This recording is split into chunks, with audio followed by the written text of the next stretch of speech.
We now get a reaction to the GDP numbers out today with Alan Mukoki, SA Chamber of Commerce and Industry CEO. Alan, very good afternoon. Great to speak to you. Those numbers up 1.2%, which is great. 6.9% for transport and communication, and agriculture up 6.2%. Your reaction? Well, I think that the numbers, good afternoon to you and your listeners, of course. The numbers are quite a trend which is positive. You know, any time from where we've come from in 2019, 2020, ahead of all the big, huge problems that we experienced with the recession first and then the pandemic and downgrades, I think that this is very encouraging news, and especially in areas like agri, as you say, transportation, communication, services type industries. I think that that's very, very, very good to see. We have a very long way to go because these numbers are still lower than what we saw before the COVID period. But I think that it's an upward trend. Alan, when you look at expenditure on GDP, you'll see that only government expenditure on GDP is actually a negative contributor, with all the others, including, household expenditure as well as investments in terms of gross fixed capital formation. What does that tell you about, what government's contribution has been in terms of the second quarter GDP data? Look, I think that the story is that you can't have your cake and eat it. You know, you can only spend that which you have. So in other words, if government expenditure is down, it ought to be down purely because the revenue that the government must rely on to expand those finances is also down. So where government expenditure is going down in relation to a lower level of revenue, it is a very proper thing to do because you can only spend money that which you have. Because if you don't, then you're going to increase your borrowings. Our borrowings are very high as it is.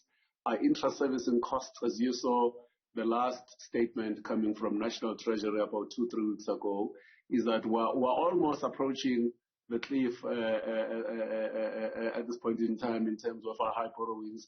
80+% is a very huge number. So you'd like to see government expenditure coming down.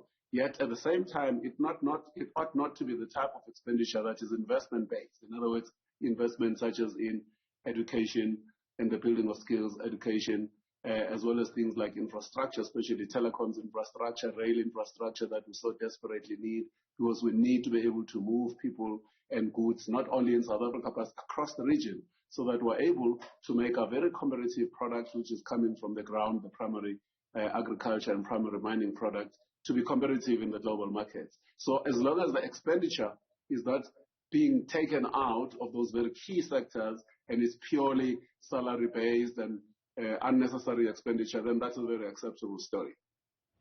Alan, let's talk about what many people have, pointed to when it comes to economic growth, and pointing to the unemployment numbers currently sitting at, 34.4%.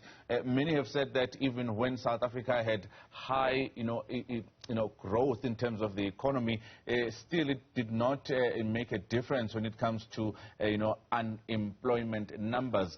What do you attribute that to, and where should we make sure that we don't fall back to that period of the early noughties in the early 2000s, where we had high GDP growth, but still high unemployment? There was no difference in that regard.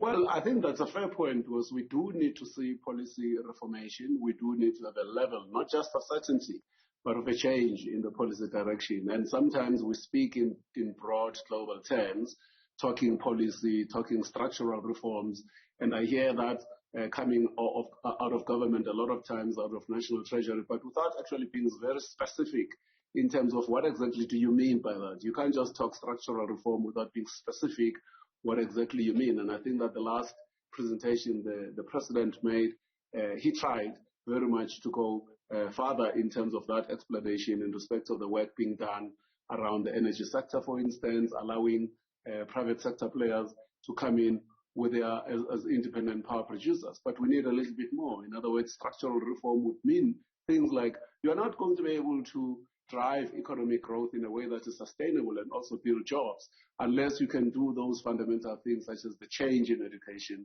making sure that the majority of these kids were coming especially from the excluded part, which happens to be the majority, by the way, which also happens, ironically, to be the future size of your market. If you're excluding many of the black people, many of the women from gaining high-level competences and skills, the most quality, universal access to quality education, we're only hiding next to nothing because we're not going to be able to solve the problem. You build economies by making sure that you can diversify your product set in respect of the things that you produce. South Africa is primarily, and that's why you see agri-mining making such a huge contribution, is primarily an economy based on things that we grow, that we dig up in the ground, and then we sell without much processing. So there's a huge opportunity in the space of processing and rebuilding the manufacturing sector, as you saw in the very same figures from Stats SA.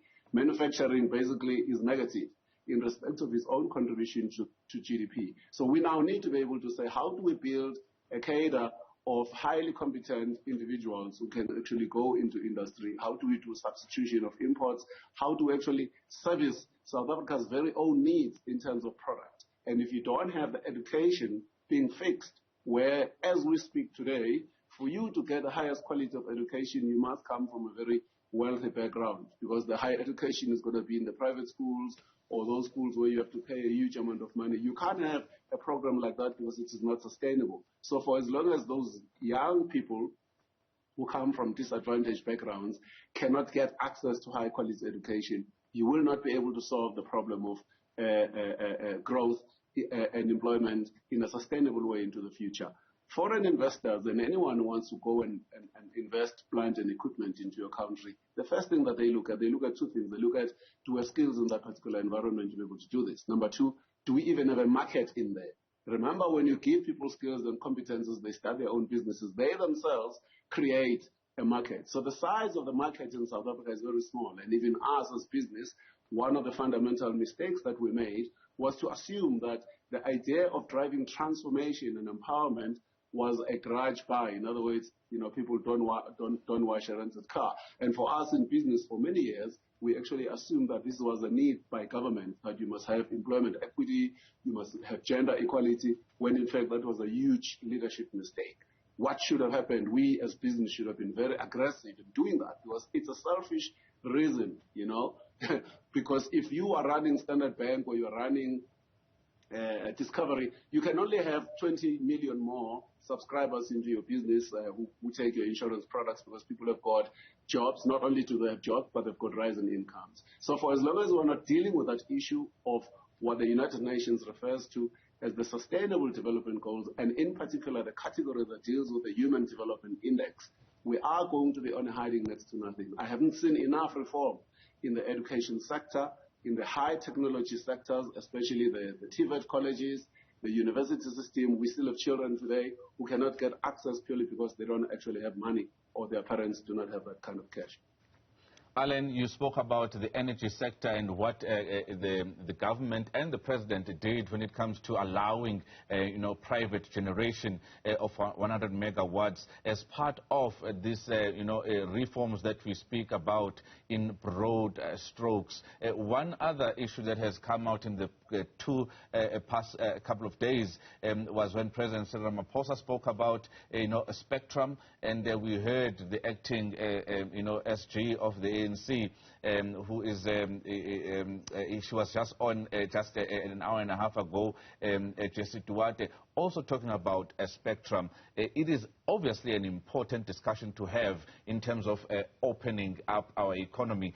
How is this, how would this, drive economic growth if we are to talk about specific when it comes to structural reforms?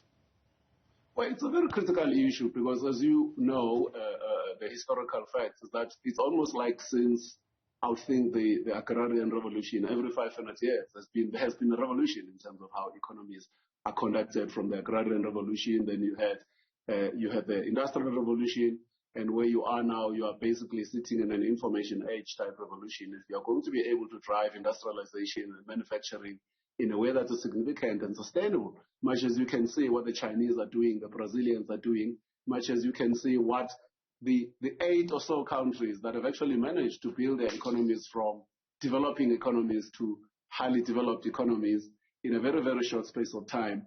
Tech and education has been at the center of that both revolution and evolution. So you need a spectrum to be released. And I'm afraid we're going to have to call time on this conversation, but we appreciate your time.